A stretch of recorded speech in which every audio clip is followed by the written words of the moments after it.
money-free party. 4 minutes. Hi everybody, thank you very much, Great Power and yourselves for coming out tonight. Yeah, I'm Richard Osmondson from the New Zealand Money Free Party. And that's what we're proposing.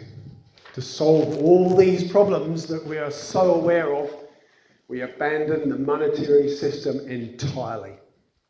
Make everything free and everything voluntary. And I know there's a lot to think about. In my other life, I actually teach aircraft engineering. And I've been in that industry for 43 years. I was an airline pilot and a licensed engineer. And also in that industry, there's a few things you've got to think about. I didn't do all the thinking, but the previous 100 years, they worked some good stuff out. And now when we climb into those aeroplanes and fly across the Pacific Ocean, you're actually safer up there than you are down here. So you can work this stuff out. If I'd proposed that 100 years ago, you'd have laughed me out of the room. What, zipping around the sky in metal tubes, you must be mad. But gradually they worked it out. And now it's not even worthy of mention. Everybody does it all the time. And it's exactly the same with the resource-based economy that we are proposing. And it will solve every single problem you can come up with. With the greatest respect to these, and they're fantastic people. You won't get people working harder than that. You won't get people more committed than that. And we're somehow duped into thinking that by changing the puppets on stage in Wellington, it's going to make any difference. I don't know, we're getting a bit long in the tooth for this, aren't we? The trends don't look good. Something major is wrong, and that is the monetary system itself. The mere existence of a false value currency means that we prioritize everything, absolutely everything, for that currency. And now we see it playing out. Oh boy, in our lifetimes, it's not gone well, has it? And the future within the monetary system doesn't look great. In our society, everything free, everything voluntary. Well, we're going to get what we want, because we do the actual production, the actual caring, the actual nurturing, the actual everything. The people do that. It's not done by institutions or bodies from other countries. It's done by the people here. And right now we have a pyramid where if you are psychopathic and cunning and ruthless, you will be at the top and you can control everything beneath you. In a voluntary society, that pyramid is turned on its head. And the people who are the most caring, the most kind, the most generous, the most giving will control exactly what happens. We've conquered every technical problem that we have in society today. It's easy to make the things that we need, and we could literally be living in paradise. Totally sustainably, with hardly any work at all. People love to contribute in meaningful ways. They love to be part of a healthy society that values their input.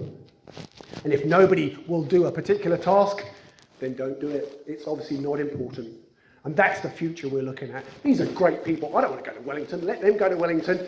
By all means, vote for whoever you'd like, but give them a system that actually has integrity, that could actually work. Let's leave our children a real legacy. Thanks.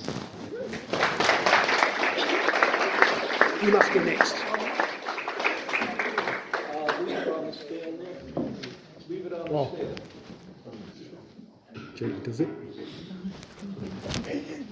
A reminder to candidates to channel your inner rock star and hold a microphone like this. Hold it like this. It doesn't work. It's very directional. Okay, next we have David O'Connor from Labour. Sure. Look, thank you very much for the invitation. Thank you, Great Power. You're not quite as generous as Great Power and Focus here. When we spoke there, they gave us a pack of cards. Reminded me that we all play cards. If you get dealt a good hand, chances are you might win. If you get dealt a bad hand, very, very hard to win. Some people get dealt a bad hand from the moment they're born. Location, appearance, country, makes it really hard. Our job as a government in this country is to ensure that everyone has a fair chance of at least having a little win and realising their potential. If you've been dealt a poor hand, you're starting on the back foot. If you think the market and the economy will deliver for you, having had a poor hand, very, very, very hard. We think that government should step in. That's what Labor's done since the 30s, and that's why I'm proud to be part of a Labor government that has been dealt a pretty hard hand, a difficult hand in government. We came in, infrastructure had been run down, heavier trucks on the road funding frozen, schools neglected, hospitals with moss on the walls in Auckland. These are the things that had really happened. Because some people have wanted tax cuts. Previous government, they want tax cuts now. We have infrastructure challenges and challenges around disparities of wealth that we must address. In healthcare and education and in roading and in hospitals, all of those things need ongoing investment. And we have spent money. And we spent money through COVID to keep businesses going and to keep money in people's pockets. People have issues with the way it was managed. We did the best we could.